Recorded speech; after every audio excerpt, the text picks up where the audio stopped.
You had the chance, you wasted it. You turned your back when it was time to stay. You fell silent when the other side just needed presence.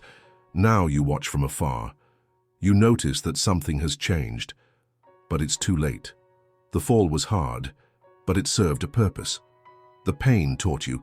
The absence shaped you more than any words could. Today, the one who was once left on the ground walks without looking back, without needing to prove anything, without carrying grudges, only awareness. It wasn't luck. It was a scar. It was every abandonment turning into strength.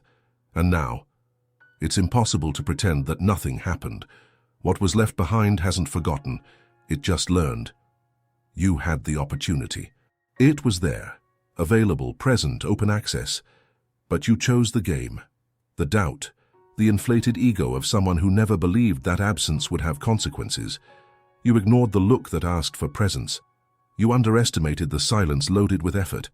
You played with time, thinking it would always be within reach. Choices were made, and you can't erase the trail they left. What was once insistence is now distance. What once yielded now imposes limits. That space that once waited is now filled with absence, transformed into strength.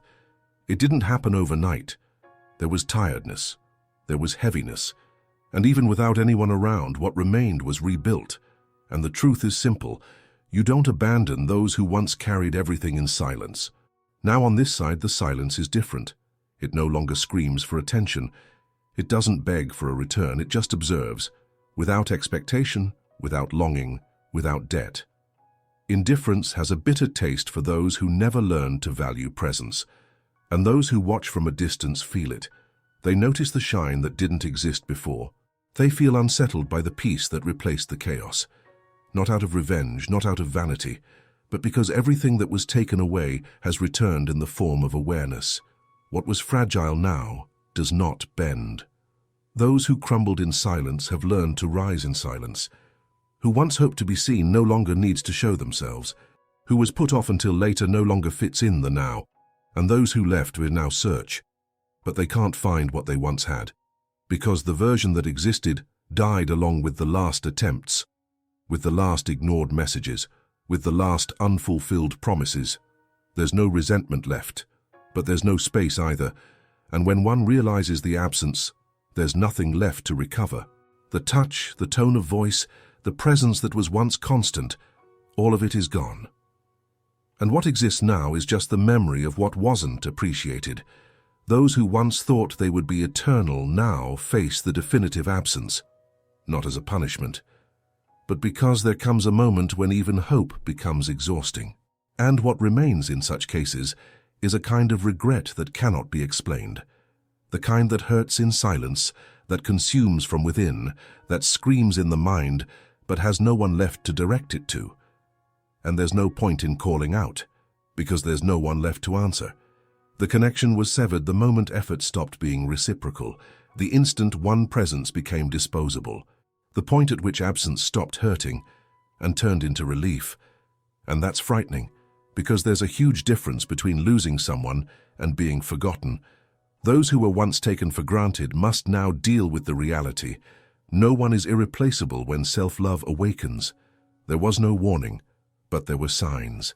Gazes that changed, responses that cooled, gestures that diminished until they disappeared. But those who refuse to see always pretend not to notice, and only understand the gravity when it's too late. The absence that was only a threat, one day comes true. And when it does, it doesn't come back. Now it's too late. There's no turning back. What was once pure has been drained dry. Patience has turned to walls. Hope has become the past, and what's left belongs to no one but itself. Because once you learn to live without, dependence dissolves. And what was once love becomes a memory that doesn't hurt, but also doesn't repeat. Regret is silent, but consciousness screams. And now those who ignore the past live with the shadow of what they lost. The routine continues, but something is missing. The conversations carry on, but nothing fills the void. Laughter may appear, but it has no roots. New companions distract, but do not embrace, because what was left behind was no ordinary thing. It was presence, dedication, truth. And when that disappears, no replacement can hold up. What was once set aside is now unattainable. Not due to superiority, but because it evolved, because it had to learn through pain what no one taught with words. Now there is clarity, there is strength, and above all, there is an awareness of one's own worth, that worth which no one else has the power to diminish. And that's where the anguish lies, realizing that what was once easy is now impossible, that the one who once waited for a message now expects nothing at all, that the one who used to make space is now an absence, that the one who forgave everything no longer listens to explanations. And it's pointless to rehearse justifications, it's pointless to write long texts, it's pointless to regret in silence, because the one who truly left no longer hears excuses. It's simple. Time was had, but it wasn't used, and time cannot be begged back. It passes, it takes away, it transforms, and sometimes it destroys everything that wasn't cultivated with care. Now on the other side, there is someone who won't return, because they don't need to, because they've already understood they deserved more, and because they no longer fit in breadcrumbs. Those who didn't care now feel the absence, but they have no access anymore. There is no password, there is no way, because when respect dies, everything else dies along with it. And then only emptiness remains, the echo of all that could have been, the silence that now speaks for itself. End, without a final period, without a new beginning, without a return. Those who lost, lost. Those who stayed, stayed, and those who departed out became someone else, and that someone else no longer waits for anyone. Because there are losses that don't hurt in the moment. They only hurt when there's nothing left to be done. And that's exactly what eats away inside, the realization that time doesn't come back, that simple gesture will no longer be repeated, that the affection that seemed eternal was finite. Trust wasn't shattered all at once. It was eroded, little by little, in the moments of forgetfulness, in the lack of care, in the absence that became routine. And the cruelest part, this was noticed, but ignored. Today there's a clarity that didn't exist before, and with it comes discomfort. It's no longer about jealousy, pride, or competition. Now it's just regret, cold, silent, useless, because the moment to act differently has passed. The chances were given, and what was ignored became history. The history that now only belongs to one side, the side that moved on, the side that healed, the side that no longer expects a return. And the hardest thing to accept is knowing that no one will see that look again, that unique way of caring, that raw, real, no-strings-attached devotion, that whole presence which now no longer offers itself to anyone, because once someone has been left behind, they learn to protect the little that remains, and that little becomes a shield, becomes a criterion, becomes a demand. And then it becomes impossible to enter again. There may be attempts, there may be words, but there is no more space, because those who truly change don't return. They transform pain into standards, they turn disappointment into silence, and they transform absence into strength. That presence that was once available 24/7 now no longer attends to anyone, not out of anger, but because they learned not to give themselves to those who can't hold on. This isn't coldness, it's maturity. It's knowing that insisting where there has already been a loss is taking a step backward, and those who evolve understand the pain of returning to the place that hurt them and choose not to go back, even if something inside calls, because self-love screams louder than any longing. And when the other realizes, it is devastating. You notice that the stay will no longer be said, that waiting at the gate no longer happens, that concern, even in silence, no longer exists. And then, all that's left is the memory. All that's left is what could have been. All that's left is what was wasted. The problem is that not every absence can be repaired. There are losses that do not accept an apology, not because forgiveness is lacking, but because the connection is gone. The line has been cut. The bridge has fallen. What once was easy access has turned into a closed territory. And the cruelest part of all is watching the other thrive after the abandonment, more calm, more centered, more grounded. With a different shine, that shine that emerges after swallowing a lot of pain. And then comes the painful irony. Those who hurt now desire exactly what they destroyed, but it's no longer there. They will never have it again, because some pain liberates and some absence heals. It was the distance that allowed for reconstruction. It was the lack that taught the value. And it was the silence that provided space to hear what the presence muffled. Now those who experienced all this are no longer satisfied with little. They don't yield easily. They aren't fooled by promises. And that's unsettling. It's unsettling because control has been lost.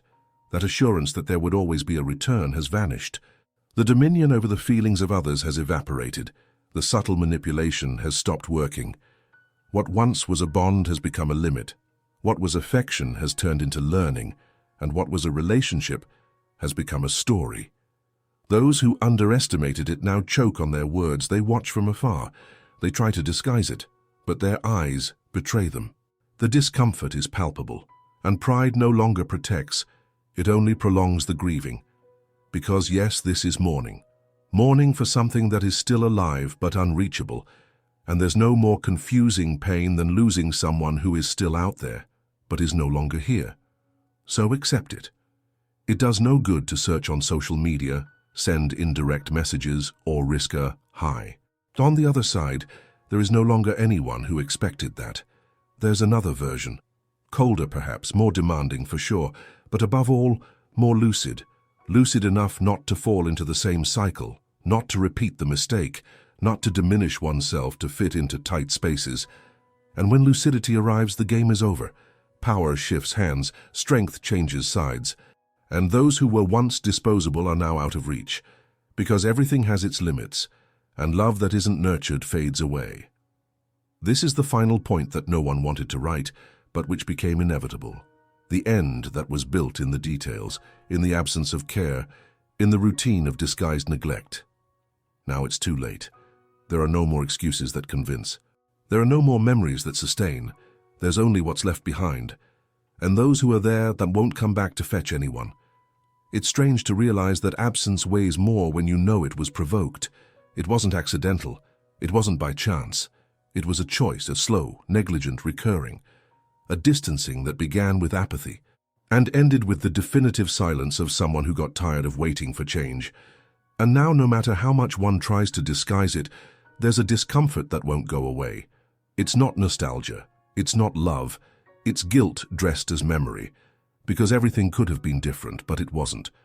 Now we try to remember the details, the gestures, the words, the scent that lingered in the air, the laughter that came easy without effort, the way the other seemed always available.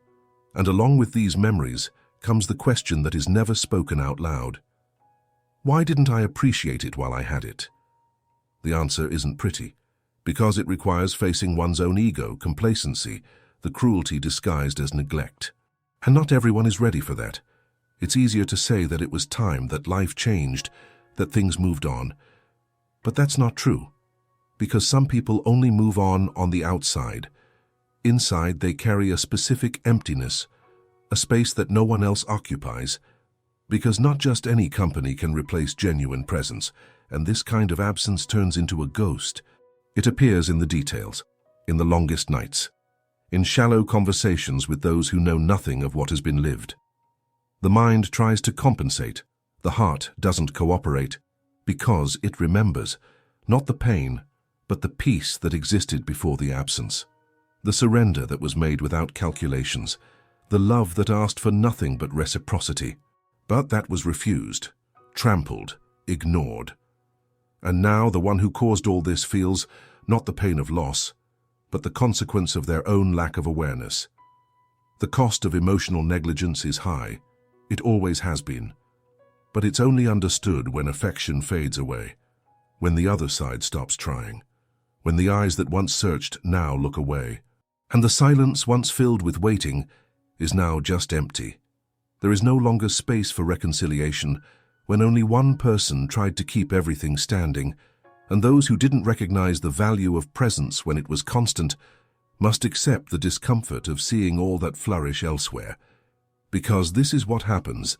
One day, the one who was discarded finds someone who knows how to care, and nothing is more bitter than watching, from a distance, what could have been be lived with someone else. But this is the consequence for those who act as if no one will ever leave. They believed it was enough to return whenever they wanted, that the other would always be there, waiting with an open heart. That absence would never be taken seriously. But absence became comfortable. It turned into protection. It became relief. And now, returning no longer makes sense, because there is nothing left to seek where everything has already been overcome. What remains is regret, and the worst kind is the one that has no destination. There are no more conversations. There are no more bridges. There is no more presence. All that's left is the weight of what was not said, of what was not done, of what was left to die, out of sheer arrogance. Those who don't care watch from a distance as what they lost flourishes elsewhere. And it doesn't matter how many relationships come after. None will be the same, because when you lose someone real, the standard shifts. The emotional gauge rises, and everyone who comes after seems smaller. Not because the other person is too special, but because no one else delivers with the same truth. No one else tolerates so much, loves so deeply, endures so long. And now, no one else accepts so little. Memory takes care of reminding us there was someone who would do anything, who would be there, who would listen to even the silence, who would embrace even the anger. And that person isn't coming back, because they were wounded too deeply, because they were ignored for too long, because they were alone for too long. And when someone learns to walk alone, they don't want to go back to the place that left them behind. This is the end that no one wants to live, but that is built with small daily decisions. Every unjustified absence, every brusque response, every lack of care, every time pride was chosen, all of this becomes a wall, brick by brick, until affection knocks and finds no entrance anymore. And then, when the realization sinks in, it's too late. If this touched something inside you, comment, like, share, and subscribe. This needs to be said.